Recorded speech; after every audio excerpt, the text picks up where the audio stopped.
Praise the lord. దేవుని నామానికి మహిమ కలుగును గాక.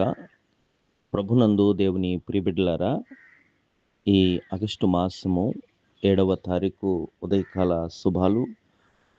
మీ అందరికీ హృదయపూర్వక వందనాలు తెలియజేస్తున్నాను.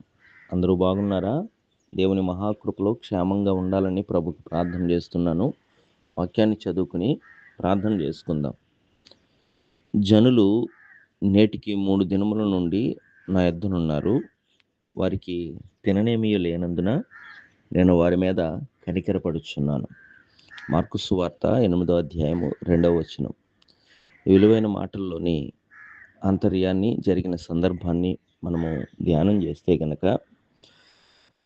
ప్రభువారు అనేక పర్యాయాలు ఆయన ఎక్కడ ఉంటే అక్కడికి వేల కొలదిగా, తండోపతండాలుగా చుట్టుప్రక్కల ప్రాంతాలందరూ వచ్చి ఆయన దయగల మాటలు నేర్చుకుంటూ, ఆలకిస్తూ, వారి కలిగున్న వ్యాధి బాధ రోగ బలహీనతల నుండి స్వస్థత పొందుతూ వచ్చేవారు.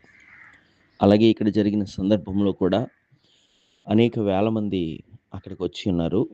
3 దినాలు ప్రభు చెప్తున్న సువార్త, రాజ్య వార్తను విన్నారు. 3 దినాలు కూడా అలసట లేదు, ఆకలి లేదు, నిద్ర లేదు.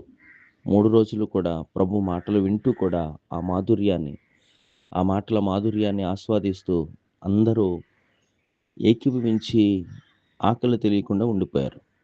3 దినాల తర్వాత అరణ్య మార్గంలో నుంచి వారి గృహాలకు వెళ్ళేటప్పుడు మార్గమధ్యంలో కలిగి ఉన్న బలహీనత నుండి వారు సృహ కోల్పోతారని ప్రభు శిష్యులను పిలిచి వారికి ఆహారం పెట్టమన్నప్పుడు, ఈ అరణ్య మార్గంలో ఎక్కడ ఇంతమందికి ఆహారం పెట్టగలం వారు అంటున్నప్పుడు, మీ వద్ద ఏమున్నవి అంటే కొన్ని 7 రొట్టెలు ఉన్నాయి, కొన్ని చిన్న చేపలు ఉన్నాయని ప్రార్థన చేసి ప్రభు వారి దగ్గర ఉన్నవి తీసుకుని వారికి వడ్డించండి అని వారిని పంక్తులు తీర్చి కూర్చోమన్నప్పుడు వారికి వడ్డించారు.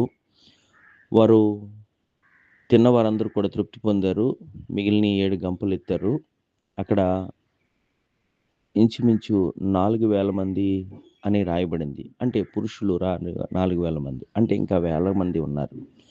ఈ ఉపమానము జరిగిన సందర్భము మనము వింటూ ఉంటే బాగానే ఉంది, జరిగింది కదా అని చెప్పుకోగలుగుతున్నాం. అక్కడ కూర్చున్న వారిలో ఒక వ్యక్తిగా ఈ మాటలు ఆలకిస్తున్న నువ్వు ఉండగలుగుతావా? ఎప్పుడైనా నీ జీవితంలో దేవుని మాటలను ఆలకిస్తూ, లేకపోతే దేవుని కోసం, దేవుని రాజ్యాన్ని పొందుకోవటం కోసం, నీ పాపాలు క్షమించుకోవటం కోసం, నీవు కలిగి ఉన్న బలహీనతను సాధించటం కోసం ఉపవాసం ఉండే అనుభవం నీ జీవితంలో ఉందా? దేవుని మాట బ్రతికించేది, దేవుని మాట ఆకలి దప్పులు తెలియకుండా చేసేది.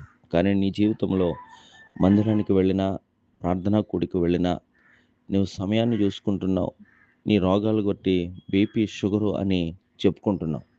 కానీ ఆ వ్యాధి బాధ బలహీనతల నుంచే దేవుడు తప్పించేవాడని, నిజంగా ఆయన దగ్గరకు వస్తే, ఆయన మాటలు వింటూ ఉంటే, ఆయన వాక్యాన్ని నేర్చుకోవాలని ఆశ తృష్ణ నీలో ఉంటే, ఆకలి దక్కిపులకు ఏమాత్రమో తావు లేకుండా ఇదిగో జరుగుతున్న సందర్భాలు పరిశుద్ధ గ్రంథంలో జ్ఞాపకం చేసుకున్నవి కోకొల్లలుగా పరిశుద్ధ గ్రంథంలో వేల మంది ఆలకించారు. కానీ నీ కుటుంబము వారానికి ఒక పర్యాయమైన ఉపవాసం ఉండే అనుభవం ఉందా? అయితే నీ జీవితంలో కూడా అలా కలిగి ఉంటే కనుక, దేవుని మాటలు ఇష్టపడుతూ ఉంటే కనుక, నీ జీవితంలో దేన్నైతే సాధించలేకపోతున్నావో దాన్ని నువ్వు జయించగలవు. ఎందుకంటే ప్రభు చెప్తున్నాడు, శిష్యులు అడుగుతున్నప్పుడు, మేము ప్రార్థన చేసాం, ఆ దెయ్యం మాకు వెళ్ళలేదు, మా వల్ల కాలేదు. ఎందుకు అంటే ప్రభు అంటున్నాడు, ఇది ఉపవాసం వల్లనే అని, ప్రార్థన వల్లనే సాధ్యం అన్నాడు. అంటే ఉపవాసం ప్రార్థనకు సాదృశ్యంగా ఉంది. నా జీవితంలో అటువంటివి జయించాలంటే ఉపవాసాలను, వారానికి 2 దినాలు ఉపవాసం ఉన్నవారు ఉన్నారు పరిశుద్ధ గ్రంథంలో. ప్రభువారు కూడా 40 దినాలు, మోషే 40 దినాలు, ఇలాగ చెప్పుకుంటూ వెళ్తే ఉపవాసం జీవితము వారికి ఉన్నతమైన స్థితినిచ్చింది. అలాగే నా జీవితంలో ఉపవాస ప్రార్థన ప్రాముఖ్యము.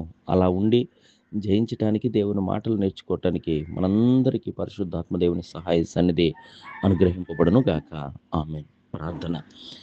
సకల ఆశీర్వాదాలకు కారణభూతుడ, సర్వశక్తిమంతుడైన గొప్ప దేవుడా, నీకు వందనాలు. మాకు దయచేసి నీ దినకాల ఆయుష్ను బట్టి ఇచ్చిన విలువైన మాటలను బట్టి నీకు స్తోత్రాలు.